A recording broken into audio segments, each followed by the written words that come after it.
She shouted, "Leave! Try living 1 week without me," her voice sharp and full of anger. The room felt smaller as her words echoed off the walls. I stood there quietly, staring at the woman I had promised forever to, realizing how far we had drifted. Without saying another word, I slipped my wedding ring off, placed it gently on the table, and walked out. I didn't look back, even though my heart was pounding. That night, I slept in my car, parked near the river where we once talked about our dreams. The silence was heavy, but also strangely peaceful. For the first time in years, no one was criticizing me or reminding me of my failures. I watched the city lights reflect on the water and wondered how love had turned into a constant battle. The next morning, I went straight to work, still wearing the mark where my ring used to be. My phone buzzed nonstop, but I ignored it. I needed to prove something not to her, but to myself. I realized how much of my life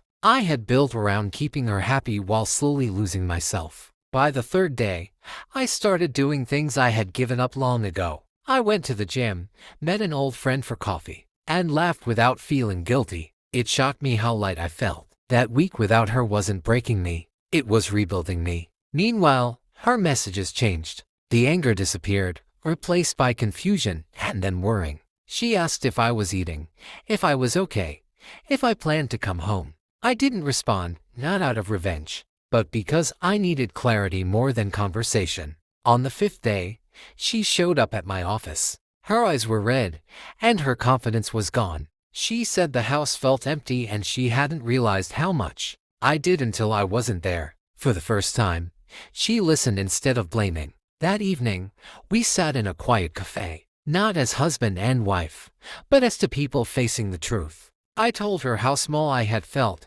how every argument made me feel less valued. She cried softly and admitted she never thought I would actually leave. The week ended, but I didn't rush back home. I told her that love couldn't survive threats and disrespect. She needed to want me there, not dare me to leave. My words were calm, but firm. A few days later, she returned the ring to me, not asking, just hoping. She said she was willing to change, to seek help, to rebuild what she had damaged. I looked at the ring, realizing how heavy it once felt. I told her change isn't proven by promises, but by actions over time. I wasn't closing the door, but I wasn't stepping back into the same life either. That scared her more than my silence ever did. Weeks passed, and slowly, she did change. Fewer arguments, more respect, real effort. I saw the woman I had fallen in love with again, but this time, I stood stronger. 1 week without her didn't destroy me like she thought it would. It reminded me of my worth,